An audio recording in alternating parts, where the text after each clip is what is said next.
How's it going, guys? Backyard Bassing back with you today. Hope everybody had a good 4th of July. Sorry the video's out about a day late, but wanted to spend some time with the family and friends. So today we are going to go over two different knots that I use, one being a fluorocarbon knot and the other being the Snell knot that I mentioned the last couple times in my videos for flipping mats and grass or bushes, stuff like that. It is my go-to knot for any time I'm pitching and flipping. So just have to bear with me a little bit here. I've got fluorocarbon line. It's a little harder to see, but that's about the only thing I had laying around right now. I'm gonna put this slip weight on here. We're gonna go over the Snell knot here, and I'll explain the weight here in a second. But one thing you've always got to keep in mind when you're tying this Snell knot, always have to have the line going through the same side as the hook is on, and I'll explain why here in just a minute. So we're gonna run that through that eye, pull about 8 or 10 inches out, whatever you're comfortable with. A little bit more is easier to work with sometimes. So I'm going to pull that down on top of that shank of that hook, and I'm going to hold that there. So I'm going to switch hands here. So I'm going to hold that there. So it's just laying down, it's through the eye and laying on the back of the shank of the hook. Now I'm going to take this tag in. What I'm going to do is right above where that little notch is on a flipping hook, that's where I want to start right there. I want to go through that, and I just want to wrap it around the shank of that hook up on top about 4 or 5 times. Get a couple more here.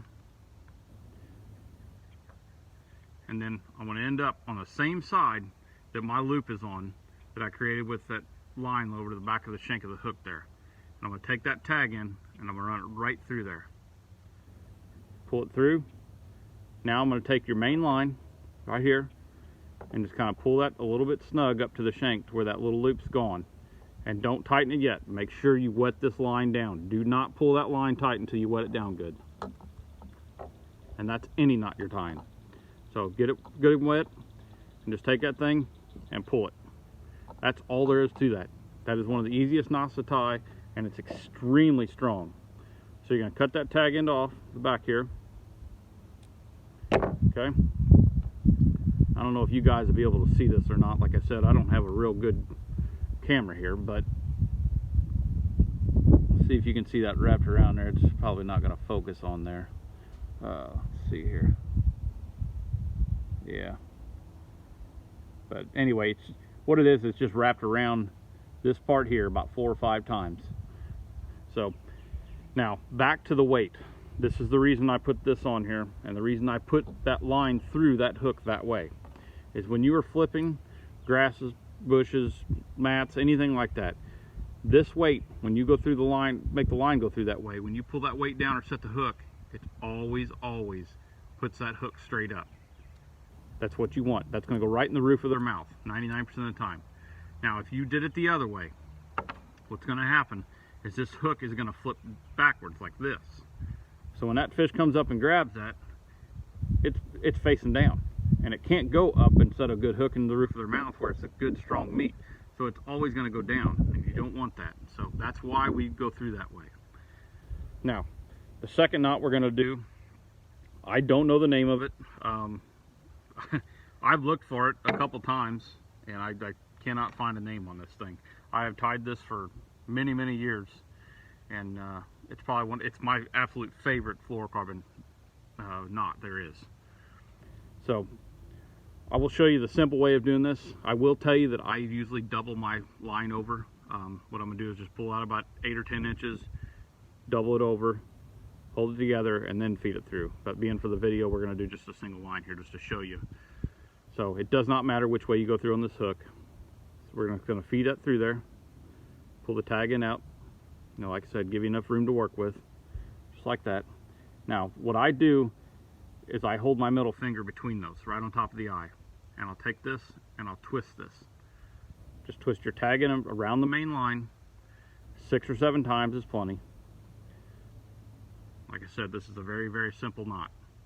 After you do that, you're going to go through where your middle finger's at and make where that loop's made. What I do is I keep my middle finger in there, and I'll slide that line through to where I can pinch my middle finger and my thumb together and hold the line and then pull it right off. Now always make sure you wet it down right here. Just wet it down real good, and you just want to take that and pull that down. readjust my hook here before I get nailed. So pull that down, and that's going to make sure you pull in your tag in too. And that's what that knot's going to look like when you're done. See if I can get a good picture of it here. It'll focus. And it's not going to focus, but it should just look like you've wrapped your line around it about 6 or 7 times. And you always make sure that tagging, see how it's facing down? That's how you want that. The reason being is if it's facing up, if you went through it the other way, that tagging is, well, by the time you cut that off, it's going to grab grass and everything else you're coming through. So I always put that down like that. So you take this, cut your tag end off, and that's your knot right there. And I use a lot of the slip weights I use. They actually slide right down on that knot pretty good. They keep it cinched down. They don't mess with it a whole lot. So that's a real good knot to use right there. Like I said, I don't know the name of it. I've looked it up several times. I couldn't find anything. Gerald Swindle, I think, actually did a video on it a couple years back. And I just happened to notice it, and I seen it was the exact same knot I tied. He didn't have a name for it either. So if anybody does get the name for it, please put it down in the comments down there. I'll be more than glad to correct that. So that's all I got for you guys today. I hope you have a good weekend. We'll see you on Sunday. Thanks.